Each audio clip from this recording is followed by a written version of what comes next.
Hi hello ಸ್ನೇಹಿತರೆ, ಎಲ್ರಿಗೂ ನಮಸ್ಕಾರ. ಹೇಗಿದ್ದೀರಾ? ನೀವೆಲ್ಲ ಚೆನ್ನಾಗಿದ್ದೀರಾ ಅನ್ನೋದು ನನ್ನ ಭಾವನೆ. ವೆಲ್ಕಮ್ ಟು ರಮಾಸ್ ರುಚಿ. ನಾನು ರಮಾ. ಸ್ನೇಹಿತರೆ, ಇವತ್ತು ನಿಮಗೊಂದು ಒಳ್ಳೆ ಟೇಸ್ಟಿಯಾಗಿರೋ ವಿಶೇಷವಾಗಿರುವಂಥ ಕ್ಯಾಪ್ಸಿಕಮ್ ಆಲೂ ಗ್ರೇವಿನ ಮಾಡಿ ತೋರಿಸ್ತಾ ಇದ್ದೀನಿ. ಇದು ಚಪಾತಿ, ಪೂರಿ, ರೋಟಿ, ಇಡ್ಲಿ, ದೋಸೆ ಯಾವುದಕ್ಕೆ ಬೇಕಾದರೂ ನೀವು ಮಾಡ್ಬೋದು. ತುಂಬ ಚೆನ್ನಾಗಿರುತ್ತೆ ಆ್ಯಂಡ್ ಬೇರೆ ರುಚಿನೇ ಇದೆ ಇದು. ಸೊ ನೀವೊಮ್ಮೆ ಟ್ರೈ ಮಾಡಿ. ಅದಕ್ಕಿಂತ ಮುಂಚೆ ನೀವೇನಾದರೂ ಫಸ್ಟ್ ಟೈಮ್ ನನ್ನ ಚಾನಲ್ನ ನೋಡ್ತಾ ಇದ್ದರೆ ಸಬ್ಸ್ಕ್ರೈಬ್ ಮಾಡ್ಕೊಂಡು ನೋಡಿ. ಬನ್ನಿ ಹೇಗೆ ಮಾಡೋದು ಅಂತ ನೋಡ್ಕೊಂಡು ಬರೋಣ. ನಾನಿಲ್ಲಿ ಒಂದು 3 ಸ್ಪೂನಷ್ಟು ಎಣ್ಣೆ ಬಿಸಿ ಮಾಡ್ಕೊಳ್ತಾ ಇದ್ದೀನಿ. ಎಣ್ಣೆ ಬಿಸಿ ಆದಮೇಲೆ ಸ್ವಲ್ಪ ಸಾಸಿವೆ, ಸ್ವಲ್ಪ ಜೀರಿಗೆ ಹಾಗೂ 2 ಮೀಡಿಯಮ್ ಸೈಜಷ್ಟು ಈರುಳ್ಳಿನ ಹಾಕ್ತಾಯಿದ್ದೀನಿ. ಈರುಳ್ಳಿನ ಸ್ವಲ್ಪ ಬಾಡಿಸ್ಕೊಳ್ಳೋಣ ಚೆನ್ನಾಗಿ. ಅಷ್ಟರಲ್ಲಿ ನಾನು ಲಾಸ್ಟ್ ವಿಡಿಯೋದಲ್ಲಿ ಕೇಳಿದಂಥ ಒಗಟಿನ ಉತ್ತರನ ಹೇಳ್ತೀನಿ. ಸೂಜಿಗಿಂತ ಸಣ್ಣ, ಕಾಗೆಗಿಂತ ಕಪ್ಪು ಏನದು ಅಂತ. ಅದು ಕೂದಲು. ಈರುಳ್ಳಿ ಫ್ರೈ ಆದಮೇಲೆ ನಾನು 1 ಟೊಮೊಟೊನ ಹಾಕಿ ಸ್ವಲ್ಪ ಮೆತ್ತಗಾಗೋವರೆಗೂ ಬಾಡಿಸ್ಕೊಂಡಿದ್ದೀನಿ. ಅದಾದಮೇಲೆ ನಾನು ಹಚ್ಚಿಟ್ಕೊಂಡಿರೋಂಥ ಕ್ಯಾಪ್ಸಿಕಮ್ನ ಹಾಕ್ತಾಯಿದ್ದೀನಿ. ಕ್ಯಾಪ್ಸಿಕಮ್ನ ಸ್ವಲ್ಪ ನಾವು ಹೀಗೇ ಎಣ್ಣೆಲಿ ಬಾಡಿಸ್ಕೊಳ್ಳೋಣ. ಅದಕ್ಕೇ ನಾನು 1 ಆಲೂಗಡ್ಡೆನ ಹಾಕ್ತಾಯಿದ್ದೀನಿ. ಇಲ್ಲಿ ಆಲೂಗಡ್ಡೆ ಹಾಕಿದ್ರೆ ಅದು ತುಂಬಾ ಚೆನ್ನಾಗಿ ಒಂದು ಬೇರೆ ಟೇಸ್ಟೇ ಕೊಡುತ್ತೆ. ಅದಕ್ಕೆ ನೀವು ಕ್ಯಾಪ್ಸಿಕಮ್ ಆಲೂಗಡ್ಡೆಲಿ ಕಾಂಬಿನೇಷನ್ ತುಂಬ ಚೆನ್ನಾಗಿರುತ್ತೆ. ನೀವು ಒಂದ್ಸತಿ ಟ್ರೈ ಮಾಡಿ ನೋಡಿ.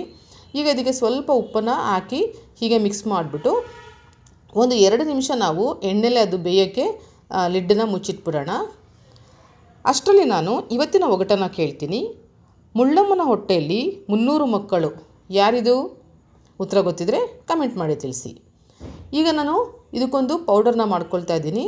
ಇಲ್ಲಿ 3 ಸ್ಪೂನಷ್ಟು ಕಡಲೆಬೀಜನ ಹುರ್ಕೊಳ್ತಾ ಇದ್ದೀನಿ. ಕಡಲೆಬೀಜ ಸ್ವಲ್ಪ ಚೆನ್ನಾಗಿ ಹುರಿದಾದಮೇಲೆ ಅದಕ್ಕೆ 3 ಸ್ಪೂನಷ್ಟು ಬಿಳಿ ಎಳ್ಳನ್ನು ತೊಗೊಂಡಿದ್ದೀನಿ. ಇದೆರಡರದ್ದು ನೀವು ಪೌಡರ್ ಮಾಡಿ ಆ ಕ್ಯಾಪ್ಸಿಕಮ್ ಆಲೂ ಗ್ರೇವಿಗೆ ಹಾಕಿದ್ರೆ ಎಷ್ಟು ರುಚಿ ಇರುತ್ತೆ ಅಂದರೆ ನಿಮ್ಗೆ ಅಷ್ಟು ಇಷ್ಟ ಆಗುತ್ತೆ. ತುಂಬ ಡಿಫ್ರೆಂಟಾಗಿರೋಂಥ ಟೇಸ್ಟ್ ಕೊಡುತ್ತೆ.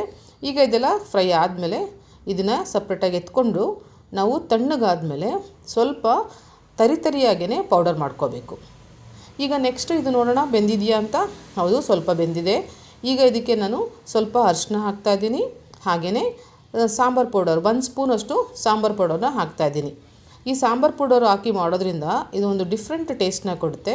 ಇದನ್ನು ಚೆನ್ನಾಗಿ ಮಿಕ್ಸ್ ಮಾಡ್ಕೊಳ್ಳೋಣ. ಇದು ಚೆನ್ನಾಗಿ ಮಿಕ್ಸ್ ಆದಮೇಲೆ ಈಗ ನೀವು ಇದಕ್ಕೆ ಸ್ವಲ್ಪ ಬೇಕಂದರೆ ನೀವು ನೀರನ್ನು ಆ್ಯಡ್ ಮಾಡ್ಬೋದು. ಸೊ ಸ್ವಲ್ಪ ನಾನು ನೀರನ್ನು ಆ್ಯಡ್ ಮಾಡ್ತಾಯಿದ್ದೀನಿ. ಆಮೇಲೆ ಇದು ಸ್ವಲ್ಪ ಬೆಂದಮೇಲೆ ಮತ್ತೆ ಸ್ವಲ್ಪ ನೀರನ್ನ ಹಾಕಬೇಕಾಗತ್ತೆ. ಈಗ ಎಷ್ಟು ಬೇಕೋ ಅಷ್ಟು ನೋಡಿಕೊಂಡು ಹಾಕ್ಕೊಳ್ಳೋಣ. ಈಗ ಇದನ್ನು ನೀರು ಹಾಕಿ ನಾವು ಮತ್ತೆ ಅದನ್ನೊಂದು 5 ನಿಮಿಷ ಮೀಡಿಯಮ್ ಫ್ಲೇಮಲ್ಲೇ ಮುಚ್ಚಿಟ್ಬಿಟ್ಟು ಬೇಯಿಸ್ಕೊಳ್ಳೋಣ. ಈಗ ನೋಡಿ ಇದು ಪರ್ಫೆಕ್ಟಾಗಿ ಬೆಂದಿದೆ. ಈಗ ಇದಕ್ಕೆ ನಾವು ಕಡಲೆಬೀಜ ಮತ್ತು ಎಳ್ಳಿನ ಪುಡಿನ ಮಾಡ್ಕೊಂಡಿದ್ವಲ್ಲ, ಆ ಪೌಡರ್ನ ಹಾಕೋಣ. ನೋಡಿ, ಈ ಗ್ರೇವಿಗೆ ಈ ಪೌಡರೇ ತುಂಬ ಹೈಲೈಟು. ಇದನ್ನು ಹಾಕೋದ್ರಿಂದನೇ ಅದರದ್ದು ಟೇಸ್ಟು ತುಂಬ ಡಿಫ್ರೆಂಟಾಗಿ ಸಖತ್ತಾಗಿರುತ್ತೆ. ಈಗ ನಂಗೆ ಸ್ವಲ್ಪ ಗ್ರೇವಿ ಬೇಕು ಅನಿಸಿದ್ರೆ ನೀವು ಒಂಚೂರು ನೀರನ್ನ ಆ್ಯಡ್ ಮಾಡ್ಕೊಳ್ಳಿ. ನೋಡಿ, ಈಗ ಕರೆಕ್ಟಾಗಿದೆ. ಈಗ ಇದನ್ನು ಒಂದು 5 ನಿಮಿಷ ನಾವು ಮುಚ್ಚಿಟ್ಬಿಟ್ಟು ಬೇಯಿಸ್ಕೊಳ್ಳೋಣ. ಇದು ಚಪಾತಿಗೆ, ಪೂರಿಗೆ, ಹಾಗೆ ದೋಸೆ, ಇಡ್ಲಿ, ರೊಟ್ಟಿ ಯಾವುದಕ್ಕೆ ಬೇಕಾದರೂ ನೀವು ಇದು ಕಾಂಬಿನೇಷನ್ನು ತುಂಬ ಚೆನ್ನಾಗಿರುತ್ತೆ ಸ್ನೇಹಿತರೆ. ಒಂದ್ಸತಿ ಟ್ರೈ ಮಾಡಿ ನೋಡಿ, ನೀವೇ ಹೇಳ್ತೀರಾ.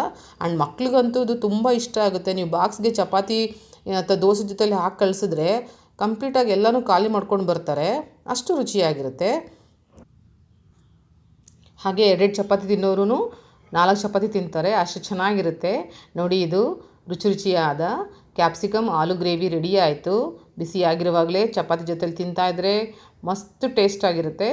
ಸೊ ಇನ್ನಷ್ಟು ಒಳ್ಳೊಳ್ಳೆ ರೆಸಿಪಿಗಳಿಗಾಗಿ ರಮಾಸ್ ರುಚಿಗೆ ಸಬ್ಸ್ಕ್ರೈಬ್ ಮಾಡ್ಕೊಳ್ಳಿ. ಹಾಗೆ ಈ ರೆಸಿಪಿ ನಿಮ್ಗೆ ಇಷ್ಟ ಆದರೆ ನಿಮ್ಮ ಫ್ರೆಂಡ್ಸ್ ಆ್ಯಂಡ್ ಫ್ಯಾಮಿಲಿಗೂ ಶೇರ್ ಮಾಡಿ, ಲೈಕ್ ಮಾಡಿ, ಕಮೆಂಟ್ ಮಾಡಿ. ಇನ್ನೊಂದು ಇಂಟ್ರೆಸ್ಟಿಂಗ್ ಆಗಿರೋ ವಿಡಿಯೋದೊಂದಿಗೆ ಮತ್ತೆ ನಿಮ್ಮನ್ನು ಭೇಟಿ ಮಾಡ್ತೀನಿ. ಕೊನೆಯದಾಗಿ ಒಂದು ಮಾತು, ಆಹಾರ ಸರಿ ಇದ್ದರೆ ಯಾವುದೇ ಔಷಧಿನೂ ಬೇಕಿಲ್ಲ.